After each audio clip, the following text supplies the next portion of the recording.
Hello friends, ഇന്നത്തെ video എന്താണെന്ന് വെച്ചാൽ നമ്മൾ മലയാളികൾ ഒരിക്കലും മറക്കാത്തൊരു വർഷമാണ് 2018.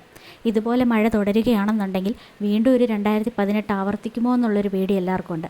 അങ്ങനെ ഉണ്ടാവാതിരിക്കട്ടെ എന്ന് നമുക്ക് പ്രാർത്ഥിക്കാം. 2018 ഓഗസ്റ്റ് 15-നാണ് ചെട്ടിമുക്ക്, മാരാമണ്ണ്, കോഴഞ്ചേരി എന്നീ ഭാഗങ്ങളിലൊക്കെ എല്ലാ വീടുകളിലും രാവിലെ മുതൽക്ക് വെള്ളം കയറാനായിട്ട് തുടങ്ങിയത്. ഇത് തിരുവല്ല കോഴഞ്ചേരി റൂട്ടിലെ ചെട്ടിമുക്ക് ജംഗ്ഷൻ്റെ അവസ്ഥയാണ്.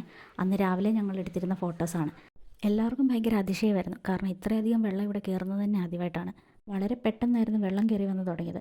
കണ്ണടച്ച് തുറക്കും മുന്നേ തന്നെ ഓരോ വീടുകളും വെള്ളത്തിൻ്റെ അടിയിലായിട്ടുണ്ടായിരുന്നു. കാരണം ആ ഒരു സമയത്ത് അവരൊക്കെ ശേഖരിച്ച് വെച്ചിരുന്ന വിറകും തേങ്ങ അതുപോലുള്ള സാധനങ്ങളൊക്കെ വെള്ളത്തിൽ കൂടെ ഒഴുകി നടക്കുന്നുണ്ടായിരുന്നു. ഗ്യാസ് സിലിണ്ടർ, സെറ്റി അതുപോലുള്ള കാര്യങ്ങളൊക്കെ ആണെന്നുണ്ടെങ്കിലും തടഞ്ഞു കിടപ്പുണ്ടായിരുന്നു.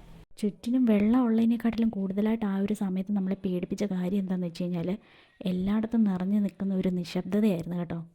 ഇക്കൊല്ലവും മിക്ക പ്രദേശങ്ങളും വീടുകളും ഒക്കെ വെള്ളത്തിൻ്റെ അടിയിലായിട്ടുണ്ടെന്നറിയാം. അപ്പോഴും നമ്മൾ ഓർക്കണം, ഇത്രയും വലിയൊരു കാര്യം തരണം ചെയ്തിട്ടാണ് നമ്മളിവിടെ വരെ എത്തിയത്. അപ്പോൾ ഇനിയുള്ള കാര്യങ്ങളൊക്കെ ആണെന്നുണ്ടെങ്കിൽ നമുക്ക് നിസ്സാരമായിട്ട് തന്നെ അതൊക്കെ തരണം ചെയ്ത് മുന്നോട്ട് വരാനായിട്ട് പറ്റും. ഈ ഒരു ഭീകരതയിൽ നിന്ന് എല്ലാവർക്കും സാധാരണ ജീവിതത്തിലോട്ട് എത്താനായിട്ട് 1-2 വർഷമെങ്കിലും എടുത്തിട്ടുണ്ടായിരിക്കും. എല്ലാ വർഷവും ഈ ഒരു ഓഗസ്റ്റ് മാസത്തിൽ പെയ്യുന്ന മഴ കാണുമ്പം ഞങ്ങൾക്ക് എപ്പോഴും മറക്കാൻ പറ്റാത്തൊരു വർഷമാണ് 2018. അതും ഓഗസ്റ്റ് 15. ആ ഒരു തീയതി പോലും ഞങ്ങൾ ഒരിക്കലും മറക്കത്തില്ല.